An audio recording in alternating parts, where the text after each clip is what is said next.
12 septembre 2025. Dans les coulisses silencieuses d'une boutique parisienne, un employé plie son emblématique maillot rayé noir et blanc pour la dernière fois. L'indépendance de Foot Locker, autrefois intouchable, vient de s'évaporer. Le géant Dick's Sporting Goods a avalé l'empire de la sneaker pour 2,4 milliards de dollars.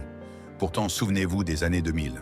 Les files d'attente interminables s'étiraient à l'aube devant la boutique des Halles, à Paris ou sur les Champs-Élysées. Des milliers de jeunes campèrent sur les trottoirs froids pour une paire de Air Jordan exclusives. Foot Locker régnait en maître absolu sur les centres commerciaux français et façonnait la culture urbaine. Aujourd'hui, le contraste est saisissant. Les allées autrefois bondées résonnent à vide. Les vitrines, parfois brisées par la colère des émeutes, parfois condamnées par des fermetures silencieuses, témoignent d'une agonie lente. Les caisses en neige sont éteintes. Les maillots d'arbitre ont perdu leur autorité. Le sifflet final a retenti, non pas pour marquer la fin d'un match, mais la mort d'une époque. Comment un empire mondial, ce temple incontesté de la jeunesse française, a-t-il pu s'effondrer au point de devoir vendre son âme? Ce n'est ni la simple faute de la vente en ligne, ni celle des violences urbaines. C'est l'histoire d'un roi aveuglé par son propre succès, tombé dans le piège d'une dépendance fatale envers ceux-là même qui forgeaient ses couronnes. Des trottoirs de Paris aux salles de conseil américaines, voici comment l'empire de la basket a perdu le contrôle de son propre destin. Pour comprendre comment l'empire Foot Locker s'est effondré, il faut d'abord remonter à ses origines, bien loin des trottoirs parisiens, de l'autre côté de l'Atlantique. Dans les années 1970, l'industrie de la chaussure de sport n'était qu'une niche fonctionnelle. Les baskets étaient en a conçues pour courir, sauter, jouer au tennis ou au basketball. Elles n'étaient pas encore un symbole de statut social ou un élément central de la mode urbaine. C'est dans ce contexte que la F.W. Woolworth Company, un géant américain du commerce de détail, a perçu une opportunité révolutionnaire. À travers sa filiale Kinney Shoe Corporation, Woolworth a imaginé un concept inédit. Un magasin entièrement dédié à la chaussure de sport, offrant une sélection exhaustive de marques sous un même toit. En 1974, le premier Foot Locker ouvre ses portes en Californie. Dès le premier jour, l'identité visuelle est frappante, presque agressive. Les employés ne portent pas de simples uniformes de vendeurs, mais des maillots d'arbitre rayés noir et blanc. Ce choix n'est pas anodin. Il ne s'agit pas seulement d'attirer l'œil. Le maillot d'arbitre confère instantanément une autorité incontestable. Dans l'arène du magasin, le vendeur est l'expert, le juge ultime du style et de la performance. Il connaît les technologies d'amorti, l'histoire des modèles et les préférences des athlètes. Cette expertise devient la pierre angulaire de l'expérience Foot Locker. Le succès est fulgurant aux États-Unis. La basket quitte les gymnases pour envahir les rues et Foot Locker devient le temple de cette transition. Fort de ce triomphe, l'Empire décide de traverser l'océan. Lorsque Foot Locker débarque en Europe, et plus particulièrement en France au début des années 1990, le paysage du commerce de détail est très différent. Les Français achètent alors leurs chaussures de sport dans des magasins généralistes ou des boutiques d'articles de sport traditionnels, comme Go Sport ou Decathlon, où l'aspect technique prime souvent sur l'esthétique. Foot Locker introduit une approche radicalement nouvelle. La basket n'est plus seulement un équipement sportif, elle est un objet de désir culturel. L'arrivée de Foot Locker en France coïncide avec une véritable révolution. Le hip-hop américain, la culture de la rue et l'âge d'or de la NBA déferlent sur l'Europe. Michael Jordan devient une icône mondiale absolue. Soudain, les jeunes Français ne veulent plus seulement des chaussures pour faire du sport le mercredi après-midi, ils veulent l'armure de leurs idoles pour marcher dans la rue.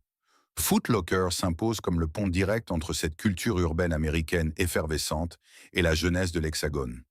L'expérience en magasin est conçue pour être totalement immersive.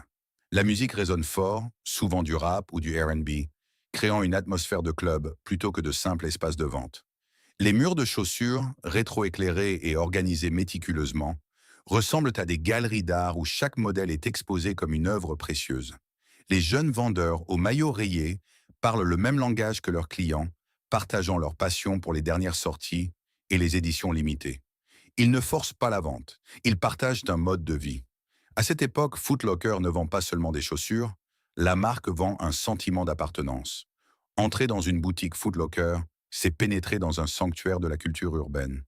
Les adolescents économisaient pendant des semaines, voire des mois, pour s'offrir la paire qui ferait leur réputation dans la cour de récréation. Sortir d'un magasin avec le fameux sac en plastique noir arborant le logo rouge et blanc était un véritable rite de passage. Les détaillants traditionnels français, souvent pris au dépourvu par ce tsunami culturel, tentent maladroitement de copier la formule.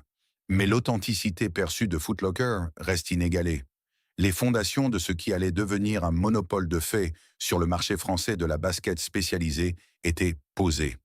La machine semblait inarrêtable. Le maillot d'arbitre était devenu le symbole d'une hégémonie commerciale, dictant les tendances d'une génération entière. Personne ne pouvait alors imaginer que cette même autorité, cette domination absolue, portait en elle les germes d'une vulnérabilité fatale.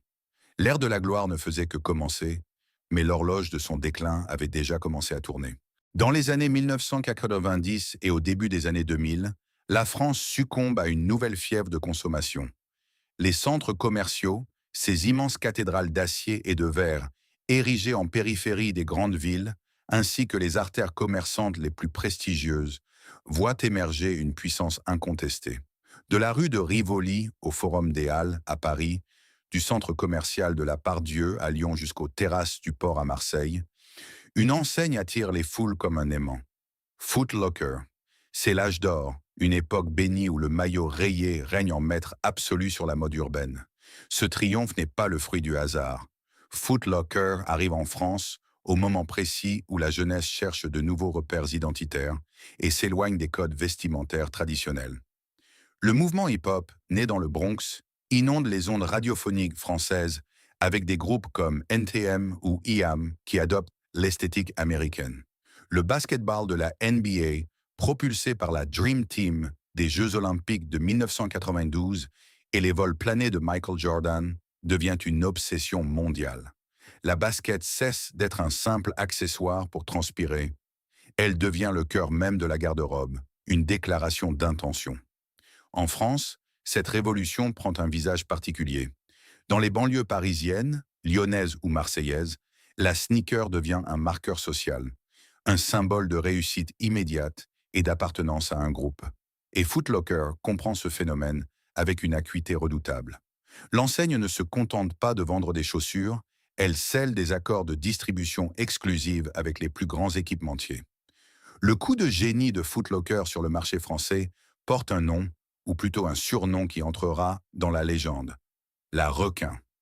L'Air Max Plus de Nike, sorti en 1998 avec ses lignes agressives évoquant les branchies d'un squale et sa technologie d'amorti visible, devient un véritable phénomène culturel en France.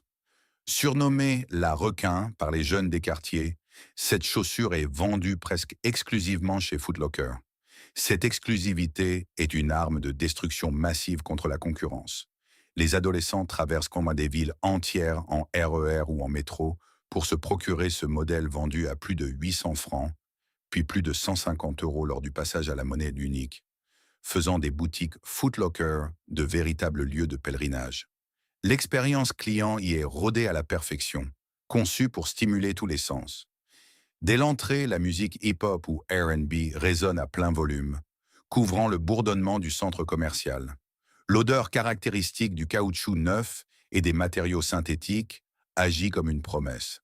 Le mur de chaussures, gigantesque, parfaitement rétroéclairé et organisé méticuleusement, intimide et fascine à la fois. Les vendeurs, souvent de jeunes passionnés recrutés dans les mêmes quartiers que la clientèle, adoptent une posture de conseiller expert. Ils ne forcent pas l'achat. Ils valident les choix de style, expliquent les technologies d'amorti et surtout, ils créent le désir. Les samedis après-midi, les magasins Foot Locker ne désemplissent pas. Ils deviennent des lieux de rassemblement où l'on vient autant pour observer les nouveautés que pour acheter. Sortir du magasin en brandissant fièrement le sac en plastique noir au lettrage rouge Foot Locker est une victoire, un rituel de passage.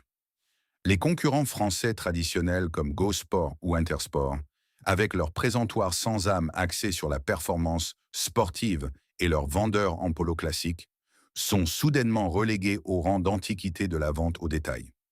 Sur le plan financier, la stratégie est infaillible. Foot Locker vend ses produits à des prix premium, sans jamais faire de compromis sur les marges, car l'exclusivité justifie le tarif. L'entreprise devient une véritable machine à cash, multipliant les ouvertures de succursales à travers tout l'Hexagone. Les dirigeants, depuis leur bureau américain, observent les graphiques de vente européens s'envoler avec une satisfaction non dissimulée. L'Empire semble alors invincible. Pourtant, sous cette surface dorée, les fondations de ce colosse de la vente au détail cachent une fragilité conceptuelle que personne ne veut regarder en face. La tension invisible, le péché originel de Foot Locker, réside dans son modèle économique lui-même. Dans cette équation générant des milliards de dollars, Foot Locker ne crée rien. L'enseigne ne dessine pas les silhouettes, ne coude pas le tissu, ne moule pas le caoutchouc. Foot Locker n'est, en fin de compte, qu'un intermédiaire. Un intermédiaire extrêmement puissant, charismatique et incontournable, certes, mais un intermédiaire tout de même. Tant que les files d'attente s'allongent devant les vitrines et que les exclusivités continuent d'arriver par camions entiers, cette dépendance totale aux fabricants, et particulièrement à la virgule de Nike, ressemble à un mariage parfait. L'enseigne se croit irremplaçable, persuadée d'avoir la mainmise sur le consommateur final. À l'aube des années 2010, Foot Locker trône au sommet de son art sur le sol français. Mais en affaires, le sommet est souvent le point de bascule, et une tempête d'une violence inédite se prépare en silence, prête à balayer ce mythe d'un simple revers de main. La décennie 2010 s'ouvre sur un paysage de la vente au détail en pleine mutation. Pour Foot Locker, les signaux d'alarme ne clignotent pas en rouge vif, ils s'infiltrent lentement, comme une fissure invisible dans les fondations d'un gratte-ciel. L'Empire repose sur un pilier fondamental, le flux physique de clients. L'équation de leur succès a toujours été simple. Plus il y a de monde dans les allées des centres commerciaux, plus il y a d'acheteurs potentiels attirés par les vitrines lumineuses. Mais que se passe-t-il lorsque l'arène elle-même commence à se vider? En France, le modèle du grand centre commercial périphérique, symbole triomphant de la consommation des années 1980 et 1990, commence à montrer des signes d'essoufflement. Des mastodontes de banlieues comme Paris-Nord, Rosny 2, ou même les grands pôles régionaux, voient leur fréquentation stagner, puis décliner imperceptiblement. La culture du mall à l'américaine, que les jeunes Français avaient adoptée avec ferveur, perd de sa superbe. Le centre commercial n'est plus ce lieu de vie incontournable, ce point de ralliement du samedi après-midi où l'on venait pour flâner, se montrer et, inévitablement, acheter. Il redevient un lieu fonctionnel. On y va par nécessité, on y passe moins de temps et on rentre chez soi. Pour Foot Locker, dont le modèle d'affaires repose sur l'achat d'impulsion et l'énergie de la foule, ce changement de comportement est un poison lent. Les immenses boutiques, autrefois considérées comme l'atout majeur de la marque, se transforment peu à peu en fardeau financier. Les beaux commerciaux en France, particulièrement dans les emplacements de premier choix d'Île-de-France ou dans les rues piétonnes des grandes métropoles, sont d'une rigidité et d'un coût redoutables. Chaque mètre carré doit générer un rendement maximal pour absorber les frais fixes, les salaires d'un personnel nombreux et les coûts d'exploitation d'une boutique pensée comme un espace de divertissement. Mais la véritable révolution, celle qui va bouleverser la donne de manière irréversible, est silencieuse et tient dans la paume d'une main. L'avènement du smartphone et la démocratisation du haut débit mobile redessinent la carte du commerce. Soudain, le plus grand magasin de chaussures au monde n'est plus situé aux Halles ou sur les Champs-Élysées. Il est dans la poche de chaque adolescent. Pourquoi prendre le RER pendant 45 minutes, affronter la foule et risquer de s'entendre dire par un vendeur en maillot rayé que sa taille est en rupture de stock, alors que l'ensemble de l'inventaire mondial est disponible en 3 clics depuis son canapé? La commodité numérique commence à grignoter la domination physique. Les files d'attente qui s'étiraient sur les trottoirs parisiens lors des matins glacials pour les lancements très attendus commencent à migrer vers des salles d'attente virtuelles.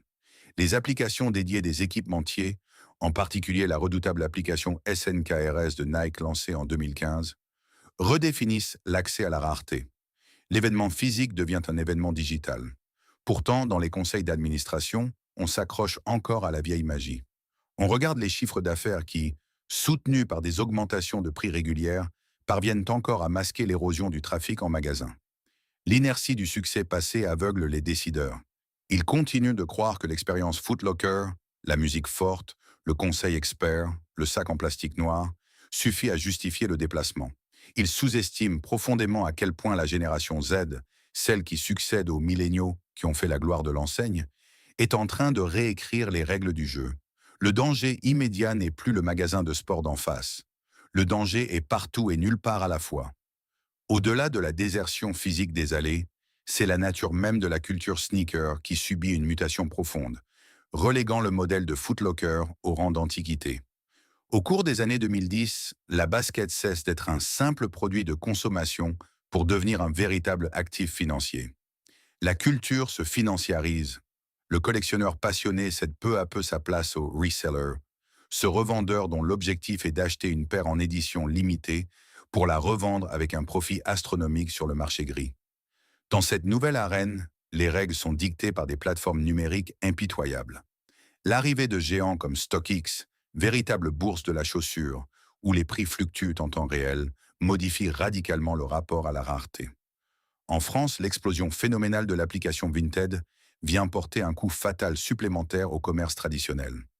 Les jeunes Français s'habituent à chiner, négocier et acheter des paires de seconde main ou neuves à des particuliers, sans jamais franchir les portes d'un commerce physique. Face à ce nouveau paradigme, l'employé Foot Locker en maillot d'arbitre, autrefois oracle incontesté du style, perd son autorité. Il n'est plus celui qui détient le savoir ou l'accès exclusif. Les clients qui pénètrent encore dans les boutiques ont souvent le nez rivé sur leur écran, scannant les codes barres ou vérifiant la cote d'un modèle sur StockX avant de se décider. Pire encore, Foot Locker devient victime du showrooming. Les adolescents se rendent dans les vastes magasins de La Défense ou de Châtelet uniquement pour essayer une pointure, vérifier le confort d'un modèle, avant de repartir les mains vides pour commander la même paire, souvent moins chère, sur Internet. Le temple de la culture urbaine s'est transformé en une simple cabine d'essayage géante et gratuite. L'impact sur les finances de l'enseigne est d'une violence inouïe. Les flagships et les immenses locaux situés dans les centres commerciaux les plus cotés de France, comme les Quatre Temps ou Vélizy 2, exigent des loyers faramineux. Pour rentabiliser ces surfaces gigantesques, Foot Locker a besoin d'un volume de vente massif. Or, si les magasins se remplissent encore le samedi, les sacs noirs, eux, se font de plus en plus rares à la sortie. Les rayonnages finissent par être remplis de General Release, des modèles basiques produits en masse, tandis que les collaborations ultra limitées, celles qui génèrent le véritable désir et la fameuse hype, échappent de plus en plus à l'enseigne. Le piège se referme lentement. L'empire est lesté par des centaines de baux commerciaux rigides, des milliers d'employés et des coûts d'exploitation vertigineux, alors que son pouvoir d'attraction culturelle s'évapore sur le web. Les boutiques Foot Locker commencent à ressembler à des fantômes hantant les couloirs des centres commerciaux en déclin. Pourtant, cette asphyxie numérique et immobilière n'est que le prélude à une tragédie plus intime. Car le véritable coup de grâce ne viendra pas des applications de revente ou de l'évolution des loyers parisiens. Il viendra de l'intérieur, d'une trahison structurelle. Foot Locker est sur le point de découvrir que le monstre qu'il a contribué à créer est désormais assez grand pour le dévorer vivant. Dans les coulisses de l'industrie mondiale de la chaussure de sport, un secret de polichinelle a longtemps dicté la loi. Foot Locker n'était rien sans Nike. Mais pendant des décennies, Nike a eu un besoin vital de Foot Locker. En France, cette relation symbiotique a littéralement façonné le paysage du commerce de détail et la culture urbaine. Cependant, c'est précisément ce mariage de convenance, cette poignée de main extrêmement lucrative, qui allait se transformer en une condamnation à mort silencieuse. Pour comprendre la gravité de la situation, il faut regarder les chiffres, vertigineux et presque irréels. À son apogée, près de 70% des produits vendus chez Foot Locker, et par conséquent la vaste majorité de ses revenus, provenaient d'un seul et unique fournisseur, la marque à la virgule. Entrer dans une boutique des Champs-Élysées ou du centre commercial de la Part-Dieu, c'était en réalité pénétrer dans un temple largement dédié à Nike, maquillé sous l'enseigne Foot Locker. Pendant des années, cette dépendance extrême ressemblait à une bénédiction. Foot Locker offrait à Nike ce dont l'équipementier manquait cruellement dans les années 90. Un réseau de distribution physique premium, une force de vente passionnée et un accès direct, presque intime, à la jeunesse des centres urbains et des banlieues françaises. En échange, Nike abreuvait les rayons de Foot Locker avec les modèles les plus convoités au monde. Les Air Max, les fameuses requins, TN, les Air Force 1 et les collections Jordan créèrent les files d'attente. Foot Locker récoltait les marges et se persuadait de son propre pouvoir. Mais l'enseigne au maillot rayé a commis l'erreur la plus ancienne et la plus fatale du commerce de détail. Elle a confondu la fidélité au produit avec la fidélité au magasin. Les dirigeants de Foot Locker croyaient que les adolescents français venaient pour l'atmosphère, pour la musique rap diffusée à plein volume, pour le sac noir reconnaissable entre mille. L'illusion était totale. En réalité, le client ne venait que pour la chaussure. Le jour où cette chaussure serait disponible ailleurs, plus facilement ou de manière plus exclusive, le château de cartes s'effondrerait. Et c'est exactement ce que Nike préparait en coulisses. À mesure que le commerce en ligne arrivait à maturité, Nike a fait un calcul stratégique froid et impitoyable. Pourquoi continuer à partager une marge bénéficiaire substantielle avec un intermédiaire? Pourquoi laisser Foot Locker récolter les précieuses données des consommateurs? Leurs adresses e-mail, leurs habitudes d'achat, leurs pointures, alors que la donnée devenait le nouvel or noir du 21e siècle? En 2017, la foudre frappe, bien qu'elle soit d'abord silencieuse. Nike annonce officiellement un changement de cap radical nommé Consumer Direct Offense, l'offensive directe vers le consommateur. Le plan est clair, brutal et ne laisse aucune place au sentiment. La marque va drastiquement réduire le nombre de ses revendeurs partenaires à travers le monde pour se concentrer sur ses propres canaux de vente. Ces immenses House of Innovation poussent dans les grandes capitales, dont Paris. Mais surtout, ces applications mobiles, Nike et SNKRS, deviennent le centre névralgique de son empire. Pour Foot Locker, le sol commence à se dérober. L'allié historique, le fournisseur providentiel, se transforme soudainement en son concurrent le plus féroce et le plus redoutable. Le robinet de l'exclusivité, celui-là même qui garantissait les foules et les profits de Foot Locker, est sur le point d'être brusquement fermé. La véritable agonie des magasins au maillot d'arbitre vient de commencer. La brutalité de la stratégie de Nike s'abat sur Foot Locker comme un couperet. Sur le terrain, en France, cette nouvelle politique de distribution se traduit par une réalité glaçante pour les équipes de vente. Le système d'allocation des produits est drastiquement revu à la baisse.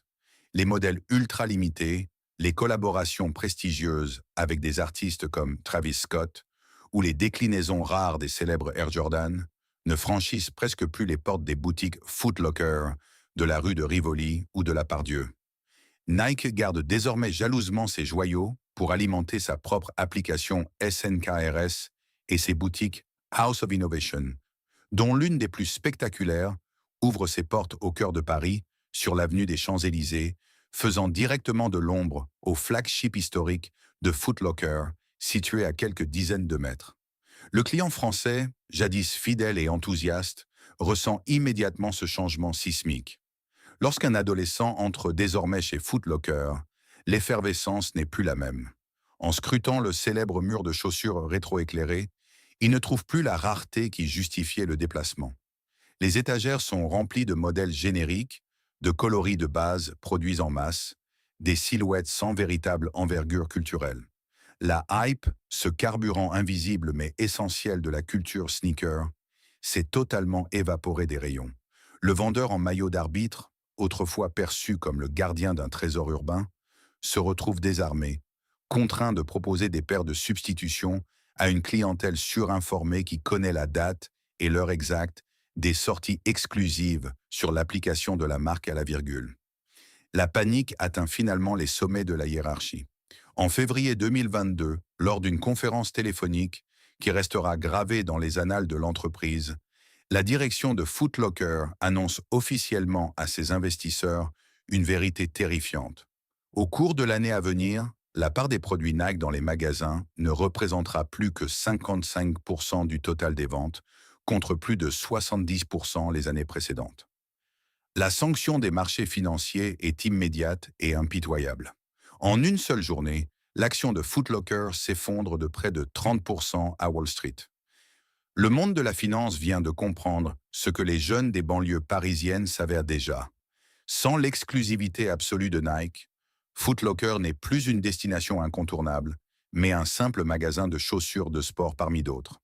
Pour tenter de stopper l'hémorragie, l'enseigne cherche désespérément à diversifier ses rayons. Elle multiplie les partenariats avec Adidas, Puma ou New Balance, espérant créer de nouvelles synergies. Mais dans le cœur des sneakerheads français, le vide laissé par les lancements exclusifs de Nike est impossible à combler à court terme. La marque à la virgule avait utilisé Foot Locker pendant des décennies pour asseoir son hégémonie culturelle en Europe. Une fois l'objectif atteint et l'infrastructure numérique en place, elle n'a pas hésité à couper la branche sur laquelle reposait tout l'écosystème de son partenaire. L'empire au maillot d'arbitre, autrefois dictateur absolu du goût urbain, est soudainement réduit à la merci d'un fournisseur devenu son principal concurrent. Sans les produits phares capables de générer des files d'attente à l'aube, l'immense infrastructure de Foot Locker en France, ses loyers exorbitants dans les centres commerciaux premium et ses équipes pléthoriques, passe du statut d'avantage concurrentiel à celui de gouffre financier béant. Le colosse de la vente au détail est blessé à mort, privé de son oxygène. Mais alors que l'entreprise lutte pour restructurer son modèle économique chancelant, une crise d'une toute autre nature, violente et spectaculaire, s'apprête à frapper le sol français, transformant cette agonie commerciale en un véritable champ de ruines. L'année 2023 devait être une année de transition, une période de restructuration silencieuse pour un empire en perte de vitesse. Mais l'histoire s'écrit rarement dans le silence. À la fin du mois de juin, la France s'embrase. À la suite d'un drame tragique en région parisienne, une vague de colère d'une intensité inouïe déferle sur le pays. Des banlieues jusqu'aux hypercentres urbains, la violence se propage comme une traînée de poudre. Dans ce chaos nocturne, les cibles des casseurs ne sont pas toujours choisies au hasard. Et parmi les vitrines qui vont voler en éclats, celle de Foot Locker figure tristement en première ligne. Il y a dans cette destruction une ironie amère, presque tragique. Pendant des décennies, Foot Locker s'est érigé en miroir de cette même jeunesse urbaine. L'enseigne a bâti sa fortune, sa légitimité et son aura en captant l'essence de la rue, en transformant la culture hip-hop et banlieusarde en une marchandise hautement désirable. Pourtant, lors de ces nuits d'émeute, ce lien filial, autrefois si puissant, vole en éclats avec une brutalité stupéfiante. Le temple de la sneaker n'est plus perçu comme un sanctuaire intouchable ou un partenaire culturel, mais comme un simple coffre-fort renfermant les symboles d'un statut social devenu pour beaucoup inaccessible. Les images qui tournent en boucle sur les chaînes d'information en continu et les réseaux sociaux sont saisissantes et témoignent d'un effondrement moral et matériel. À Strasbourg, à Marseille, sur la très commerçante rue de la République à Lyon, ou même au cœur de Paris, les lourds rideaux de fer des boutiques Foot Locker sont meulés, forcés, pliés, arrachés de leurs gonds. Le bruit assourdissant des vitrines brisées remplace brutalement la musique R&B et rap qui rythmait habituellement les journées des clients. Des dizaines, parfois des centaines d'individus s'engouffrent dans ces brèches béantes. En l'espace de quelques minutes seulement, les allées méticuleusement rangées sont réduites à l'état de champ de bataille. Les murs de chaussures rétro-éclairés, autrefois objets de fascination et d'envie, sont dévastés. Des milliers de boîtes cartonnées aux couleurs des plus grandes marques jonchent les trottoirs dans un désordre apocalyptique, piétinés dans la précipitation des fuyards. Les paires les plus chères, les vêtements de sport, les accessoires, tout est emporté avec une frénésie troublante. Ce n'est pas un simple vol à l'étalage, c'est un pillage systématique. Un pillage qui révèle à quel point la sneaker est devenue une véritable monnaie d'échange, un objet de valeur suprême et liquide dans l'économie parallèle de la rue. Pour les employés de l'enseigne, le choc est profondément viscéral. Nombre d'entre eux sont issus de ces mêmes quartiers, partagent la même culture que ceux qui détruisent sous leurs yeux leur outil de travail. Au petit matin, lorsqu'ils découvrent avec effroi l'ampleur des dégâts, les mannequins nus et démembrés, les écrans de caisse fracassés, les rayons vidés de leur substance et les odeurs de brûlé, un sentiment de profonde trahison s'installe. Le maillot d'arbitre, qu'ils portaient autrefois avec une certaine fierté et qui leur conférait un statut de guide, ne les protège plus de rien. La ligne invisible, presque sacrée, qui séparait le magasin de la rue, a été effacée de la plus brutale des manières. Les conséquences de ces nuits de chaos dépassent de loin le simple préjudice matériel, bien que celui-ci se chiffre en dizaines de millions d'euros de pertes d'inventaire et de dégâts immobiliers à l'échelle nationale. Pour la direction américaine qui observe la situation depuis ses bureaux new-yorkais, ces images d'apocalypse urbaine constituent un véritable électrochoc. La France n'est plus seulement un marché où les ventes s'érodent lentement à cause de l'e-commerce ou de la nouvelle stratégie de Nike, elle devient soudainement un territoire instable, un risque financier majeur qu'il faut justifier auprès des actionnaires. Dans les semaines qui suivent, la facture s'alourdit. Les primes d'assurance s'envolent à des niveaux records. Les coûts de sécurisation des points de vente restants explosent. Il faut installer des rideaux métalliques renforcés, multiplier les caméras de surveillance, embaucher des agents de sécurité supplémentaires. Ces dépenses imprévues viennent grever encore davantage une rentabilité déjà chancelante, transformant les magasins physiques en forteresses coûteuses et peu accueillantes, à l'opposé de l'esprit originel de la marque. Mais la fracture la plus profonde est d'ordre psychologique et culturel. La marque, qui s'était toujours voulue l'ambassadrice authentique de la street culture, réalise avec amertume qu'elle n'est plus en phase avec une partie de son public. Foot Locker n'est plus perçu comme le temple de la culture urbaine, mais comme le symbole d'une hyperconsommation excluante, une vitrine d'inaccessibilité au cœur même des villes. Ces événements tragiques de l'été 2023 agissent comme un catalyseur impitoyable. Ils mettent en lumière, de manière crue et violente, toutes les faiblesses accumulées par l'enseigne au cours de la décennie précédente. Les vastes magasins, déjà fragilisés par la désertion des centres commerciaux et le retrait progressif des exclusivités Nike, apparaissent soudainement comme des mastodontes vulnérables, impossibles à défendre face à l'explosion de la colère sociale.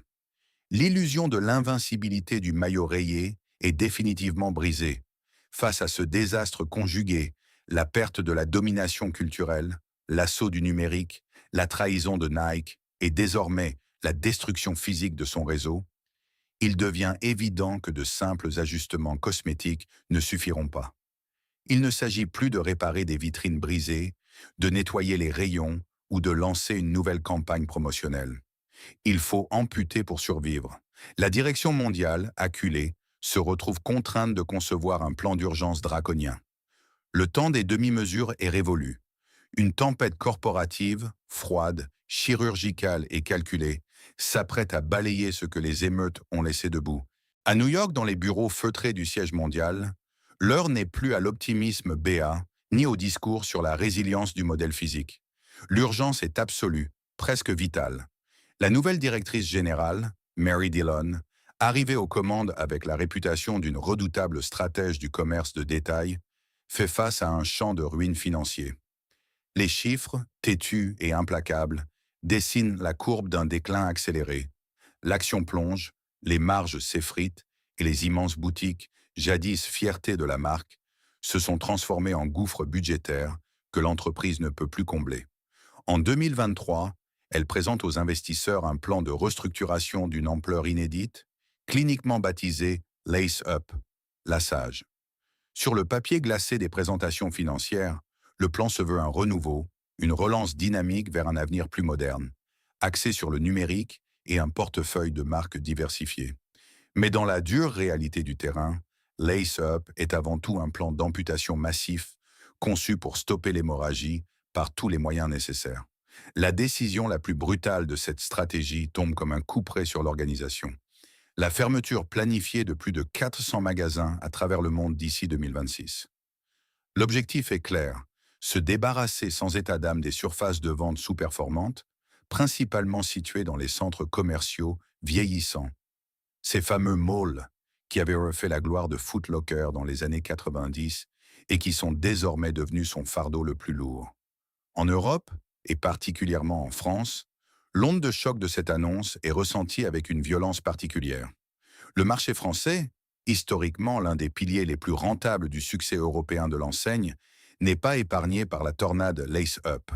Les gestionnaires régionaux reçoivent des listes sombres depuis le siège européen.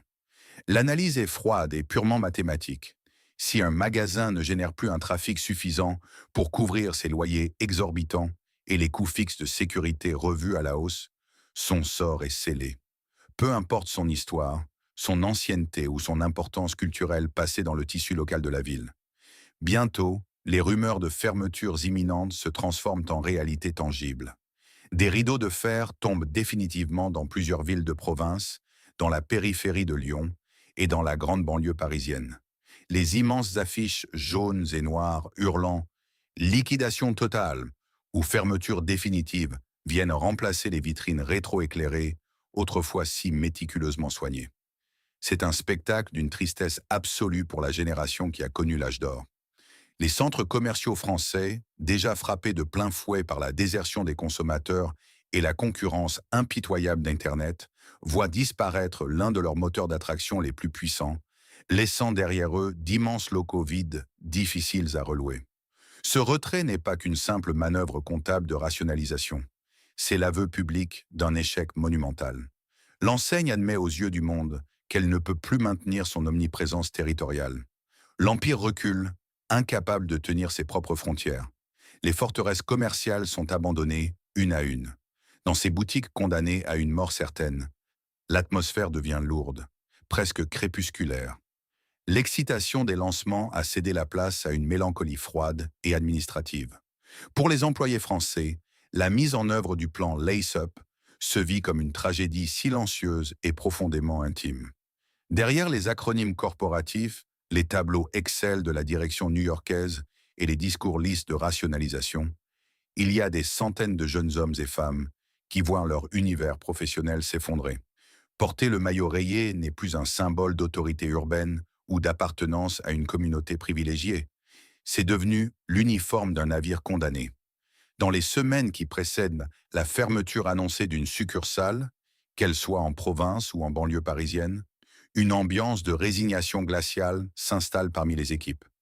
Le processus de liquidation est mécanique, presque déshumanisant. Dès que la fermeture est entérinée, les camions de livraison cessent d'approvisionner le point de vente. Les nouveautés n'arrivent plus. Les étagères, autrefois sanctuaires de la rareté et du désir, se vident progressivement, exposant tristement leurs panneaux de plastique nus. Les pointures disparaissent les unes après les autres. Les vendeurs, autrefois fiers de leur rôle de prescripteurs de tendance, passent leur dernière journée à répéter inlassablement à une clientèle clairsemée qu'ils ne recevront plus de réassort, que le magasin va fermer. La musique hip-hop tonitruante, véritable signature sonore de l'enseigne, semble soudainement dérisoire, hors de propos. Elle cède peu à peu la place à un silence pesant, seulement rompu par le bruit sec de l'adhésif sur les cartons que l'on empile dans la réserve. Lors des tout derniers jours d'ouverture, l'ambiance vire à la braderie. Les magasins liquident les stocks restants, souvent des vêtements invendus ou des paires génériques à des prix cassés. Une nouvelle typologie de clients afflue, attirés non plus par la passion de la sneaker ou l'amour de la marque, mais par l'opportunité d'une bonne affaire. Pour une enseigne qui a passé 3 décennies à bâtir son image sur le prestige, le prix premium et l'exclusivité absolue, cette fin de parcours s'apparente à une ultime humiliation.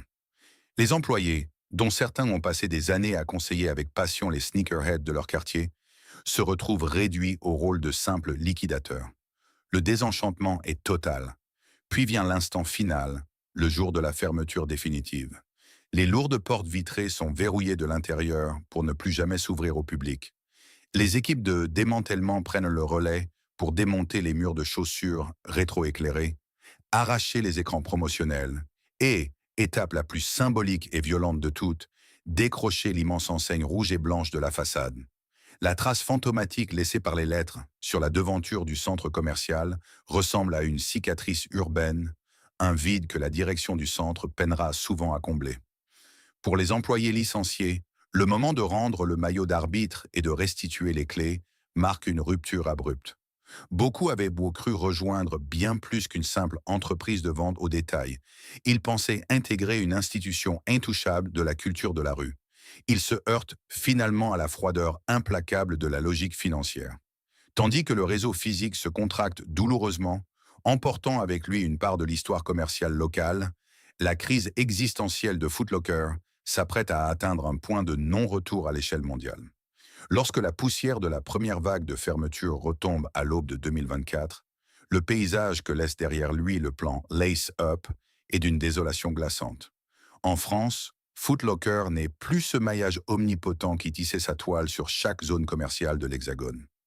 L'Empire s'est recroquevillé sur lui-même, ne conservant que ses positions les plus stratégiques, les flagships des très grandes métropoles. Mais même au sein de ces bastions survivants, l'atmosphère est lourde d'incertitudes. L'ironie cruelle de la stratégie de Mary Dillon est qu'elle s'apparente à la pose d'un garrot. Elle a stoppé l'hémorragie financière immédiate, mais elle n'a en rien guéri la maladie sous-jacente. L'enseigne a amputé ses membres les plus faibles pour sauver le corps, mais ce corps reste privé de son principal oxygène. Les rayons des magasins restants souffrent toujours cruellement de l'absence des exclusivités majeures de Nike, qui continue implacablement de privilégier ses propres canaux de distribution directe. Pour le consommateur français, la perception de la marque a irréversiblement changé. Foot Locker n'est plus la destination par défaut, l'étape obligatoire d'une session de shopping le samedi après-midi. Les jeunes générations, ultra connectées, ne perçoivent plus l'enseigne au maillot rayé comme le temple de la rareté, mais plutôt comme un grand magasin généraliste de la chaussure. Pratique certes, mais dénuée de la hype qui faisait autrefois battre le cœur de la culture urbaine. La magie s'est dissipée. Le contrat de confiance silencieux entre l'enseigne et la rue a été rompu. D'abord par la frustration des rayons vides de produits phares, puis par les violences de 2023, et enfin par le recul physique de la marque. Dans les conseils d'administration, un constat terrible commence à s'imposer, un tabou que personne n'osait formuler quelques années auparavant. Malgré le sacrifice de centaines de boutiques et le licenciement de milliers d'employés à travers le monde, la structure même de Foot Locker, en tant que distributeur indépendant de chaussures de sport, est peut-être devenue obsolète. Le modèle économique qui avait fait de l'entreprise un géant mondial des années 90 aux années 2010 ne fonctionne plus dans les années 2020. L'Empire est affaibli, sa valorisation boursière s'est effondrée et ses marges de manœuvre sont réduites à néant. Il devient la proie idéale, le colosse aux pieds d'argile que l'on observe avec appétit depuis les tours de verre de la finance et de la grande distribution. L'indépendance de Foot Locker, autrefois perçue comme une forteresse inexpugnable, ne tient plus qu'à un fil. La question n'est plus de savoir si le plan Lace Up sauvera l'entreprise, mais plutôt combien de temps elle pourra encore tenir seule avant de devoir se rendre à l'évidence. Pour survivre, l'empire de la basket va devoir vendre son âme. L'automne 2025 apporte avec lui un vent glacial sur le monde du commerce de détail mondial. Malgré les efforts drastiques du plan Lace Up, la fermeture de centaines de magasins et la restructuration douloureuse de ses équipes, Foot Locker ne parvient pas à inverser la courbe de son destin. L'hémorragie a été ralentie, certes, mais le patient est sous assistance respiratoire. Sur les marchés financiers, la sentence est sans appel. L'action stagne à des niveaux historiquement bas. Le colosse de la sneaker a perdu son aura de prédateur intouchable pour devenir une proie vulnérable, exposée aux appétits des géants de la distribution. C'est dans ce climat de fébrilité que l'impensable finit par se produire. En septembre 2025, une annonce sismique secoue la presse économique et l'industrie de la mode urbaine. Foot Locker, l'icône mondiale de la culture street, l'enseigne qui avait dicté les tendances d'une génération entière de la banlieue parisienne jusqu'aux rues de New York, accepte d'être rachetée. L'acquéreur n'est autre que Dick's Sporting Goods, un mastodonte américain de la distribution d'articles de sport, réputé pour son approche pragmatique, familiale et axée sur la performance globale plutôt que sur la hype exclusive. Le montant de la transaction s'élève à 2,4 milliards de dollars. Pour le grand public, ce chiffre peut sembler astronomique. Mais pour les analystes financiers et les vétérans de l'industrie, c'est le prix d'une capitulation en rase campagne. Quelques années auparavant, Foot Locker pesait plusieurs fois cette somme et dominait le marché avec une insolence absolue. Accepter une offre à 2,4 milliards de dollars, c'est admettre publiquement que l'entreprise n'a plus les ressources ni la capacité de survivre seule dans un écosystème numérique et physique impitoyable, dominé par les stratégies de vente directe de ses propres fournisseurs. La signature de ce contrat marque bien plus qu'une simple transaction financière.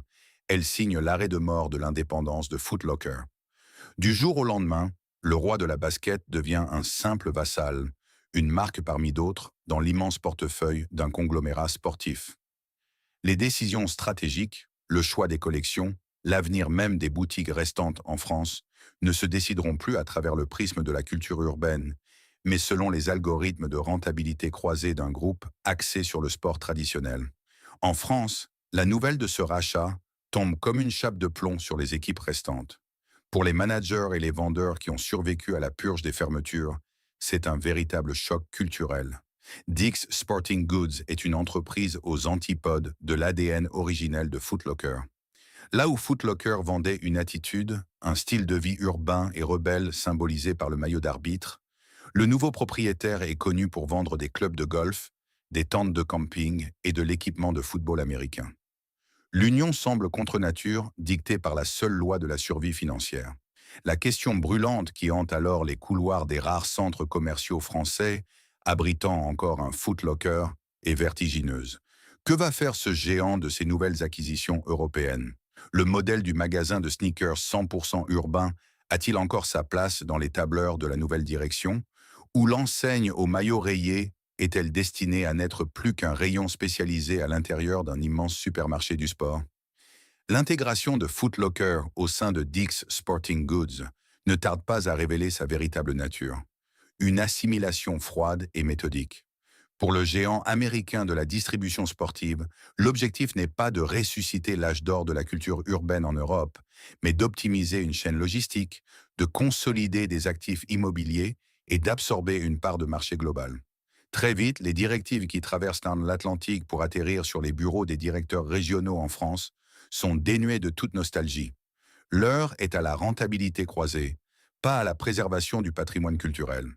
Les flagships parisiens restants et les boutiques survivantes des grands centres commerciaux subissent une transformation subtile mais irréversible. Fini le bruit assourdissant des basses du hip-hop qui faisait trembler les vitrines et attirait la jeunesse des banlieues. Fini l'arrogance assumée des lancements exclusifs où le vendeur, fort de son expertise, semblait décider de l'allure de toute une génération. Les nouveaux propriétaires imposent une standardisation rassurante, lisse et foncièrement commerciale. L'assortiment de produits est drastiquement revu pour inclure davantage de vêtements de sport fonctionnels, de marques de fitness et d'équipements génériques, ciblant une clientèle plus familiale et infiniment moins pointue. Les étagères s'emplissent de basiques, diluant l'ADN rebelle et pointu de l'enseigne dans un océan de normalité corporative. Le coup de grâce symbolique frappe le cœur même de l'identité de Foot Locker. Sous la nouvelle direction, l'imagerie agressive et le ton décalé sont lissés. Mais c'est surtout le statut du vendeur qui change. Le maillot d'arbitre noir et blanc perd de son aura. Ce n'est plus l'uniforme d'un expert qui juge et valide le style de la rue, mais simplement la tenue réglementaire d'une filiale parmi tant d'autres au sein d'un immense conglomérat. Pour les employés historiques français, ceux qui avaient connu les années de ferveur, ce changement de statut est vécu comme le point final d'une époque. Ils ne sont plus les gardiens d'un sanctuaire urbain, mais les opérateurs d'une chaîne logistique mondialisée. Dans les allées de la Part-Dieu ou des terrasses du port, le constat est amer. Les anciens clients, ceux qui avaient fait la gloire de l'enseigne dans les années 90 et 2000, ne reconnaissent plus leur lieu de pèlerinage. En voulant rationaliser l'expérience d'achat pour la rendre efficace selon les standards stricts de Dick's Sporting Goods, la nouvelle direction a effacé ce qui rendait Foot Locker unique, son âme chaotique, vibrante et sa capacité à dicter la tendance plutôt qu'à la suivre. Le rachat à 2,4 milliards de dollars n'a donc pas sauvé le véritable Foot Locker. Il l'a embaumé. L'empire de la sneaker a évité la faillite totale, l'humiliation ultime d'une liquidation judiciaire complète, mais au prix de son identité. Sur le marché français, l'enseigne est devenue l'ombre de son passé glorieux, un nom légendaire apposé sur une structure devenue générique. L'empire autrefois indépendant et insolent n'est plus qu'une ligne de revenus dans le bilan financier d'un géant du sport grand public, prouvant de manière irrévocable que dans le monde impitoyable du commerce de détail, même les rois de la rue finissent par plier le genou. Aujourd'hui, alors que les enseignes Foot Locker survivantes en France arborent des vitrines plus sages et des rayons standardisés sous la houlette de Dick's Sporting Goods, il est facile d'oublier l'impact sismique que la marque a eu sur la société française. L'histoire de cette chaîne n'est pas seulement celle d'une entreprise de vente au détail qui a raté le virage numérique ou subi les foudres d'un fournisseur devenu rival. C'est l'histoire d'une véritable révolution culturelle qui a redessiné la mode, les comportements et les codes sociaux de toute une génération. Dans les années 1990 et 2000, Foot Locker n'était pas un simple commerce, c'était une ambassade. C'est par ces immenses baies vitrées que la culture hip-hop américaine, le culte du basketball, de la NBA et l'esthétique de la rue ont déferlé sur les métropoles et les banlieues de l'Hexagone. Avant l'ère d'Internet, des influenceurs et des réseaux sociaux, l'enseigne au maillot rayé était le seul pont tangible, physique et immédiat entre les quartiers français et l'effervescence culturelle d'outre-Atlantique. Pour un adolescent de l'époque, déambuler dans la cour de son collège ou de son lycée avec une paire de requins, flambant neuve, et le célèbre sac en plastique noir à la main n'était pas un simple acte de consommation. C'était une déclaration identitaire puissante, un symbole d'appartenance à une tribu urbaine mondiale, un rite de passage.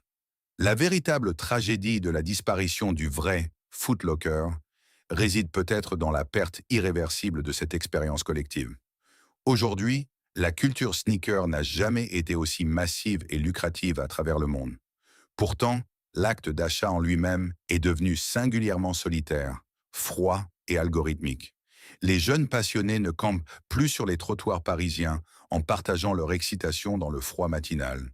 Ils affrontent désormais des bots informatiques, seuls dans leur chambre devant l'écran de leur smartphone, espérant désespérément gagner un tirage au sort sur une application. La dimension sociale de l'achat, les débats enflammés avec les vendeurs experts, l'odeur caractéristique du caoutchouc neuf dans des allées bondées le samedi après-midi, tout cela s'est évaporé dans le cloud. Le Foot Locker des années glorieuses a laissé une empreinte indélébile sur le paysage de la vente au détail en France. L'enseigne a prouvé qu'un magasin physique pouvait être bien plus qu'un simple point de distribution de marchandises, qu'il pouvait devenir un lieu de pèlerinage, un vecteur de culture à part entière. Même si les maillots d'arbitre ont définitivement perdu leur autorité et que l'empire autrefois indépendant a été dissous dans un gigantesque conglomérat sportif, l'impact de cette époque dorée reste intact. Pour des millions de Français, le souvenir des vitrines éclatantes de Foot Locker restera à jamais lié à la nostalgie de leur jeunesse, un témoignage d'une époque révolue où la magie du commerce physique opérait encore avec une force, une ferveur et une insolence inégalées. L'effondrement de l'indépendance de Foot Locker nous enseigne une leçon brutale mais universelle. Aucun empire du commerce de détail ne s'effondre à cause d'une seule erreur. C'est toujours une accumulation de certitudes aveugles. L'histoire nous prouve qu'une marque peut s'évaporer, ou du moins perdre définitivement son âme, même lorsque des millions de personnes l'ont profondément aimée. L'enseigne au maillot rayé a oublié une règle fondamentale. Les entreprises survivent par leur capacité d'adaptation, mais elles meurent à l'instant précis où elles croient que leur prestige passé les protégera des bouleversements de demain. Le commerce de détail, particulièrement en France, n'a jamais été une simple question de transactions financières, de taux de conversion ou de mètres carrés.